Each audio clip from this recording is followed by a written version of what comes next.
Your dog is making me miss my dog so much. Thank you for everybody joining. I will begin shortly. It's actually my son's dog. I'm dog sitting. I just got her about 5 minutes ago. That's probably why she's like so excited to see you. She is. She wants up on Grandma's lap. I usually let her, but not this morning.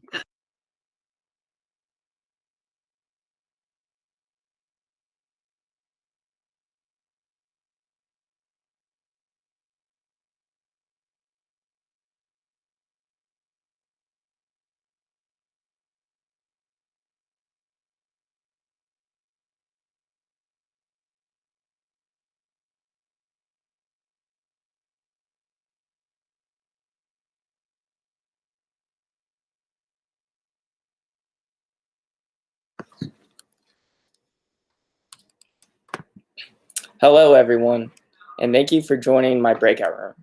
Once again, my name is Grant Johnson, and I'm currently a sophomore here at Defiance College. Currently, I am on the pre-medicine track, and I have plans of attending medical school to further my education and become an attending physician. I'm very interested in a surgical procedure called Mohs surgery. This is used to remove cancerous cells in the skin while the patient is still awake, so they only need local anesthesia. I became interested in this procedure because I have actually been a patient myself and had this procedure done. I used this experience as a driving force to help me want to study to become a doctor, and as for my project, I wanted to use my experience to educate others, especially people in Panama, about the topic of skin cancer. Skin cancer has really become an emerging problem worldwide, and our community partners in Panama have expressed their lack of knowledge in this topic. So today, I will be walking you through an educational packet I created to send to our community partners virtually. I will also show you a recorded video of myself giving a demonstration on how to perform a self-skin exam. And finally, I will launch a Kahoot, which is an interactive quiz game to kind of test you all's knowledge and recollection of the material I've covered today. Before I begin, does anybody know of somebody that has been affected by skin cancer? And don't be afraid to type in the chat box or unmute your microphone. Yeah, so actually 1 in 5 Americans will develop skin cancer by the age of 70. So that's kind of a quick fact for our population here in the United States. I will now present my screen and walk you guys through the educational packet that I have created.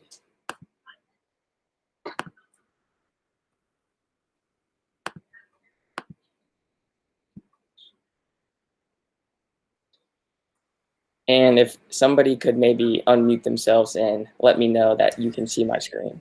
We can see it. Awesome.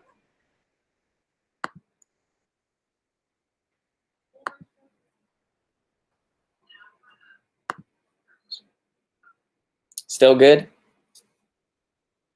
Yep, looks good. Awesome.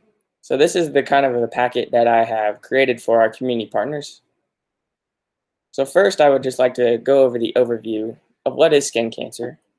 So the human body is made up of different types of cells. Normally, these cells divide and grow in a regular order, and this is known as the cell cycle. But skin cancer is the out of control growth of these abnormal cells in what's the outer layer of your skin, which is the epidermis.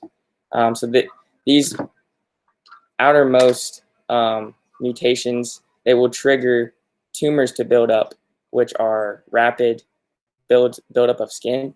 But not all tumors are cancerous. So there are 2 basic types of tumors. There's one that is known as benign, which is a non-cancerous, and the other type is malignant.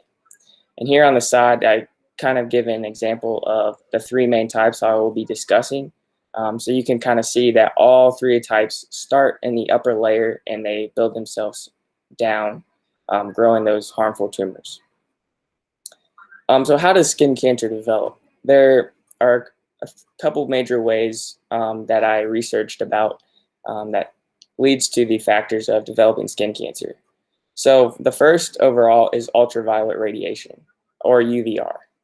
So UVR, when our body is exposed to it, this can be from either the sun or even artificially light, such as tanning beds. The DNA in our skin becomes damaged, and this is when it produces those genetic defects or mutations, and it leads to those buildup of tumors that lead to skin cancer. So there are two different types of UVA light. There are ultraviolet A, which is responsible for long-term aging, but has recently become researched about implicating also developing skin cancer with ultraviolet B. And then ultraviolet B is responsible for sunburn and skin cancer itself. So UVB light will penetrate and damage the outermost layers of your skin. So another example of how skin cancer can develop is by sunburn. So sunburn, we all kind of know, is a prolonged unprotected sun exposure, and it causes the skin to become red, swollen, and painful. I'm sure all of us have underwent some sort of sunburn before, and these can range from either mild all the way to blistering. So skin damage will occur starting with your very first sunburn. So the more you burn, the greater risk you will have to build up skin cancer. And I actually found a statistic about 5 or more sunburns more than doubles your risk of developing melanoma, which is the most dangerous type of skin cancer. And I kind of also have just a few pictures to explain to our community partners what I'm actually talking about. And I did make the statement here. It says UV damage can occur even when there is no obvious burn and on a cloudy day. So the sun is always out. Even when it's cloudy, its rays can still penetrate our skin. So the next example of how you can develop skin cancer is actually through tanning. So UVA rays, as I mentioned before, are produced during tanning, and they cause the skin to produce a pigment, which is called melanin. So melanin actually gives your skin its color. So whenever you're out tanning, the reason you get a little bit darker is because your skin is producing more melanin to kind of protect itself from its cellular damage. So there's no such thing as a healthy tan, because as you produce more and more melanin, it's increasing your chances of developing skin cancer. So what are the 3 basic types of skin cancer? So there are, number 1 is basal cell. So that would be this guy right here. Basal cell is actually non-cancerous, but it can be locally destructive if it's not detected or treated early. Occasionally, these cancers may spread, and in some instances can be fatal, but if they're caught at an early stage, they're typically not fatal. And basal cell is actually the most common form of skin cancer, and it usually occurs on areas exposed to the sun, so areas such as the head and neck regions. And what does it look like? It's kind of a black and pearly appearance, and I have 3 different examples of what basal cell actually looks like. So here on the top picture, this gentleman has basal cell kind of on the side of his nose, so you can kind of see the pigment.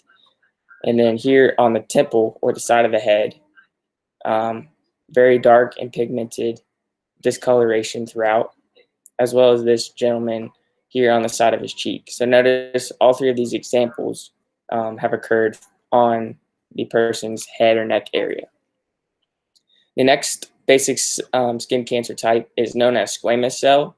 So this is also a non-cancerous skin cancer type. And once again, it can be locally destructive if not detected early. And in rare cases, it may spread and become fatal. So this is actually the second most common skin cancer type in Hispanics. And it usually develops on skin areas that are exposed to the sun, as well as areas that are not exposed to the sun. So I have kind of a couple arrows showing here on the head, also the leg, scalp, and genital region as well. So what does squamous cell look like? These look like warts or sores that will not heal.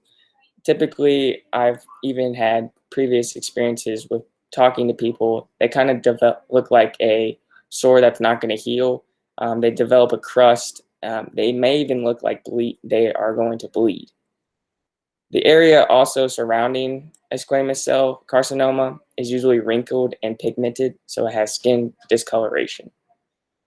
So here's a couple examples of what a squamous cell carcinoma will look like. So here on this gentleman's forehead, you can definitely see it looks like a big scab that's not healing. Here on the leg, front of the leg on the shin area, you can kind of see it looks like sores that may not be healing. And then here on the front of the ankle, you can also see this scab-like squamous cell on the front of their ankle. Now, the third type of skin cancer is known as melanoma. So this is the most dangerous type, and it's very cancerous. It's dangerous because of its ability to spread. And if you remember from earlier when I showed the picture with all three of the skin layers, the melanoma actually went down to the deepest layer into our skin because it can get into our lymphatic system, which gets into our blood, and it causes these tumors to pop up and grow throughout the body. So this melanoma will occur when the melanocytes, or those pigments in your skin, they become harmful and they build up tumors.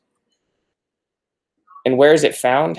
So melanoma is actually commonly found in areas that are not exposed to sunlight, such as our palms, our hands, our feet, our nails, even in our mouth, like our mucosal surfaces, and in our eyes as well. So what does it look like? It's very dark, and it looks like very spreading patches. They rapidly change. Also, like I said, you can develop them in your nails. So you always have to be careful for that. And here's a couple examples of what melanoma may look like. So as you can see, being the most dangerous type, it does look kind of the scariest. So it's very dark here, also in the nail, and then even in the lip area. So next, I would like to talk about how you can prevent skin cancer. So it is estimated that protection from the sun's rays actually can prevent up to 90% of all skin cancers. So if we all do our job and our part in protecting our skin from the sun, we shouldn't have a problem. But the thing is, the sun is always around. And here I have a chart which is known as the UV index. So this is a sun exposure scale that was created, and the scale runs from 0 to 11. And so the higher levels indicate a higher risk of overexposure. And it is commonly said if the UV index is 3 or higher, you need sun protection. And actually, in Panama, which is one of the main reasons why I did research for this project, was the UV index in Panama is very high. It's nearly 11 up every single day. So they are very overexposed to sun rays, so it's very important that they practice behaviors that prevent skin cancer. So that's what I would like to mention next. So number one is you should limit your time in the sun during the midday. So you should try to seek shade between 10 a.m. and 4 p.m. That is when the sun's rays are most prevalent and most dangerous. Number two, you should also use sunscreen every day. So what type of sunscreen, you may ask? I researched and found that broad spectrum SPF 15 should be used daily. Now, if you're going to be outdoors for an extended period of time, it is recommended that you use SPF 30 or higher. And if you're going to be doing an activity that involves maybe swimming or sweating, you should often choose the water or sweat resistant. It's also known as the sport sunscreen for extra protection. And I have a couple of examples of like what a bottle would look like down here. So when should you apply your sunscreen? You need to apply it every single day if you're going outdoors. And it should be applied about 30 minutes before you leave to go outside, so it has time to dry and the skin can soak up all the protection. Where should you apply the sunscreen? It should be applied to all exposed skin, including those hard to know areas that we may not even think about, such as the top of our ears, the back of our neck, even our scalp, and just by former experience, the tops of your feet and behind your knees as well. And how much, you may ask, should I use? I have a kind of diagram right here that explains the proportions. So for your head, you should apply about a nickel-sized dollop and spread it all around your head area. And then for your rest of your body, about a handful or 2 tablespoons. And if you are using a spray sunscreen, it is recommended to spray until you have an even shine across your whole skin surface. So the third preventative measure against skin cancer is you should wear protective clothing. So this includes long sleeve shirts and pants when it's practical, not too warm outside. It is also recommended to wear a wide brimmed hat that covers your face, head, and ears.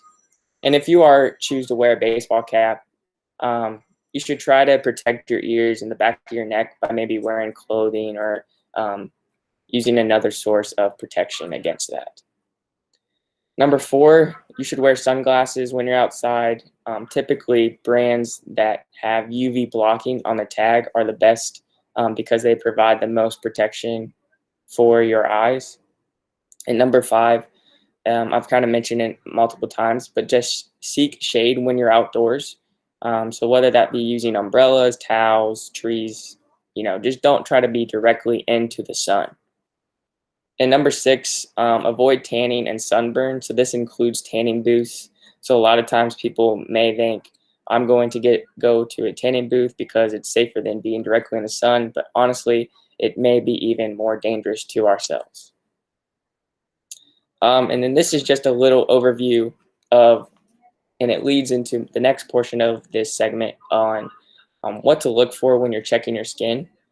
So it's very important to do a self-examination at least once a month to check for new or changing spots on your skin. And you should see your healthcare provider or doctor immediately if you see something unusual based off of the charts that I have provided. So the first one you should use is called the ugly duckling sign.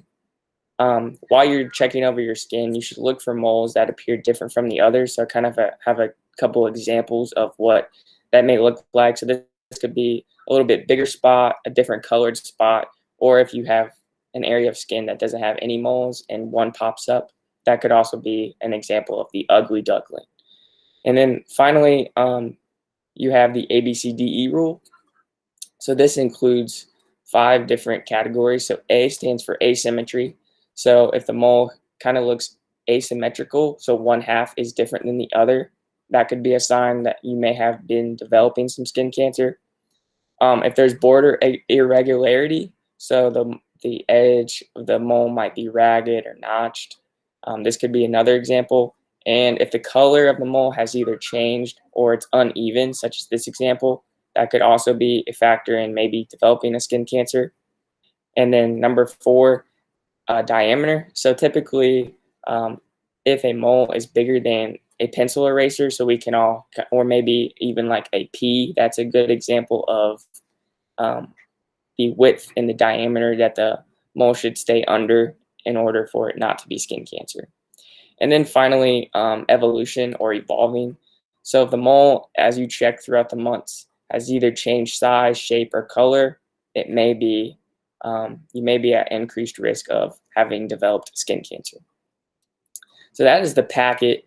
And then this is kind of just an extra portion that I brought with to share to our community partners that kind of describe some local professional medical care that is provided within Panama. So I found that very cool that they have lots of actually hospitals and skincare clinics right where, when I get to travel next year, may even be able to visit and kind of talk to their doctors. So next, I am going to share with you the video that I've created.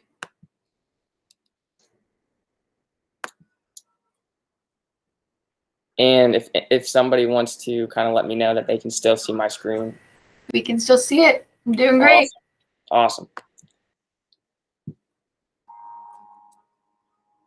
So this is myself kind of showing you what a skin exam should partake in. So you need a well-lit room, as well as it's recommended that you have a full-length mirror. And if you're by yourself, use a handheld mirror.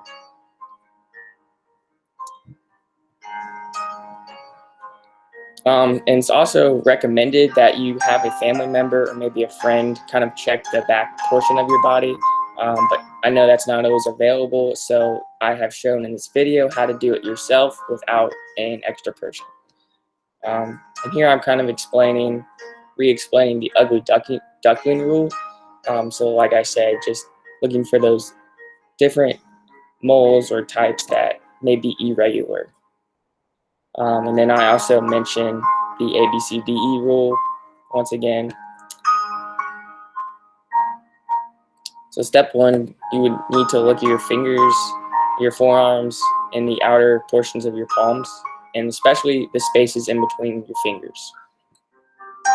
Next, it's important to look at the outer portion of your forearms, including the space between your fingers, and then you need to look at your inner and outer arms as well.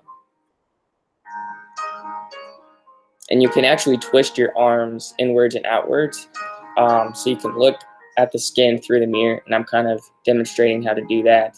Kind of just go at an angle using the mirror and then it's also important to check the sides of your body, where your arms kind of lay down, because a lot of times we're not actually looking at that. The next step is to kind of go over your neck, chest, and abdomen, and you can also use the mirror to do this. Notice too, I'm kind of feeling my skin. That step is at a later stage, but it's important to notice if you have any growth as far as like outwards or diameter. Here I'm checking my legs and the front portion of my posterior body. And I'm also using the handheld mirror to get a little bit more in depth look at the lower legs. You can kind of see I'm using the mirror to go up and down the legs. It's also important to look at the bottom parts of your feet, including those spaces, just like your fingers, in between your toes. If any of you have ever been to the dermatologist, you notice that they also will look in between your toes kind of in a similar manner. So it is important to do that when you're checking yourself, because sometimes there are hard to reach spots that can still develop skin cancer. So here I'm kind of explaining how to utilize the small handheld mirror to check your back. So you use the mirror and you turn your body slightly obliquely, and you kind of use the reflection of the mini mirror into the long faced mirror to check those back areas to see if there's any changing. So here I kind of make a note about how melanoma actually a lot of times will develop in the lower back portion of your legs, and especially in males, your back. So it's very important to check the back side of your neck. Here I'm just kind of looking over the face and the neck region using the mirror. But it's also important to use the handheld mirror to look at your scalp, because skin cancer can develop there, as well as the back of your ears if you are by yourself. So here I'm kind of demonstrating how to do that. And you can kind of see the reflection of the mirror of what I'm actually looking at. So step 9, and I kind of mentioned this before, but you actually want to feel. So you may be able to detect a suspicious mole or spot just by feeling. So especially on the back portion of your scalp and head, to really rub that down to see if there's any new spots. And finally, I just am administering that you should let your doctor know if you've found any suspicious mole activity as you do your skin checks. So that is kind of the little video that I put together. So finally, for the last part of my presentation, I would like to kind of recollect if any of you guys can remember any material that I've went over. So I have a small Kahoot. So this is kind of like a quiz game, and I already have it pulled up and everything. So I will ask the question, and then maybe somebody can either unmute themselves or type in the chat box what they think the answer is. So can everybody still see my screen? Yes, we can. Awesome.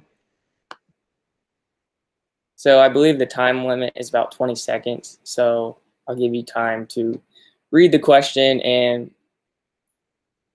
so which type of skin cancer is the most common? Does anybody have an answer?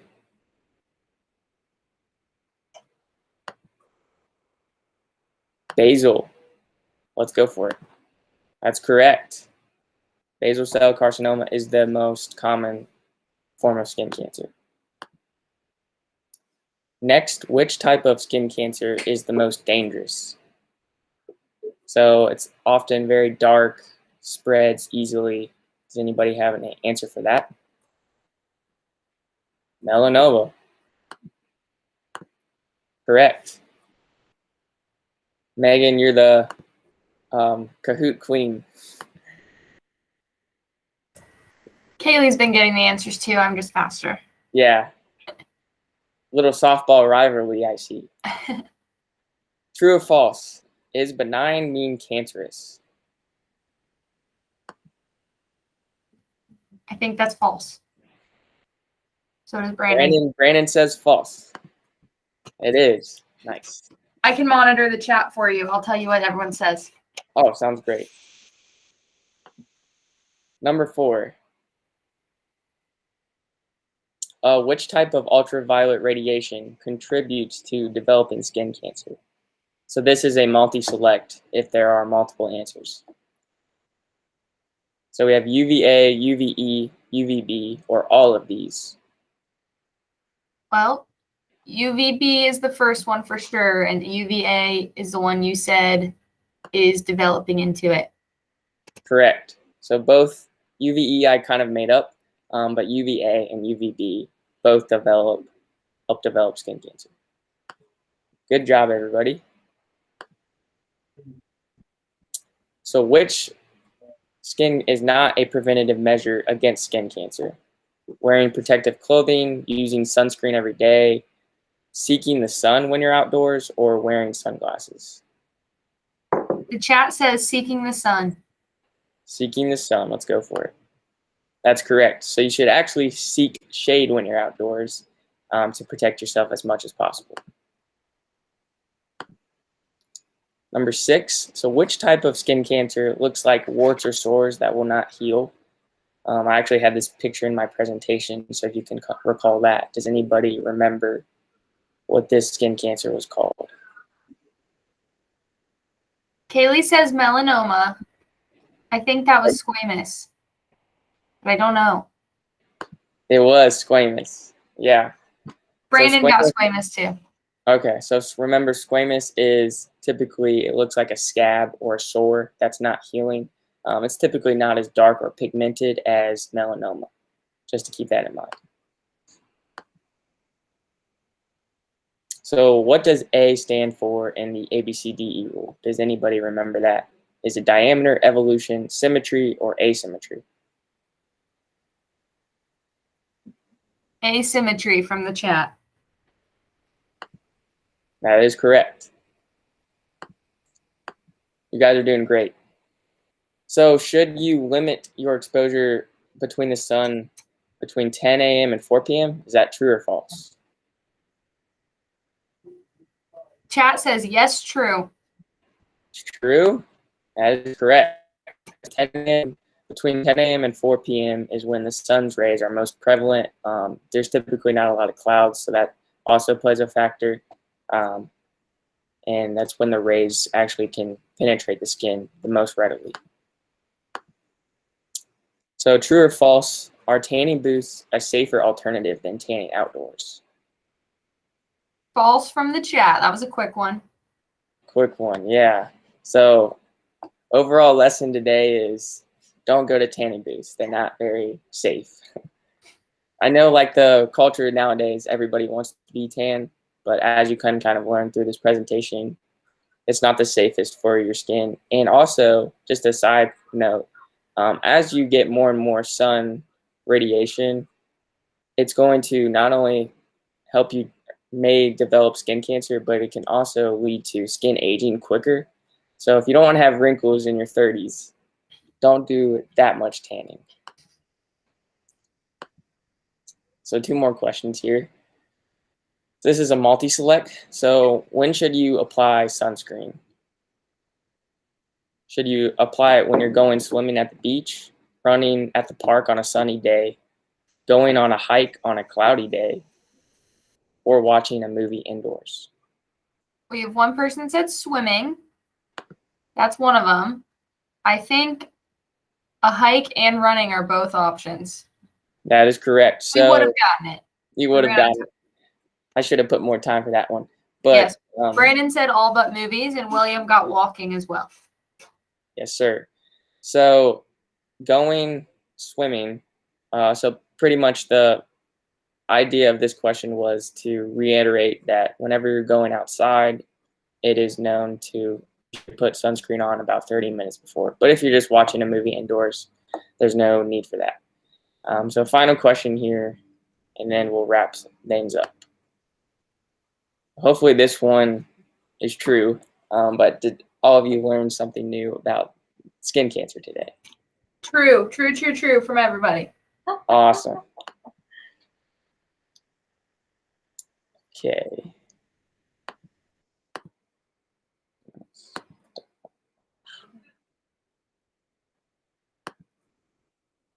Awesome. So that kind of wraps up my presentation. I really have enjoyed all of you being here, and I hope you learned something. Skin cancer is, a upcoming topic, and I'm excited next year to expand my project to actually get to go to Panama and visit the schools and talk to the kids about the effects of it. So that is all I have for you today. I hope you enjoyed the McMaster Symposium, and there's lots of different presentations throughout the day. So if you go on the defiance.edu website and you check out the program, I'm sure there are a couple other interesting research projects out there that you may learn something else new today. So once again, thank you for joining. My name's Grant, and feel free to look me up or anything if you ever have any questions about skin cancer. So thank you. Great job, Grant. Thanks.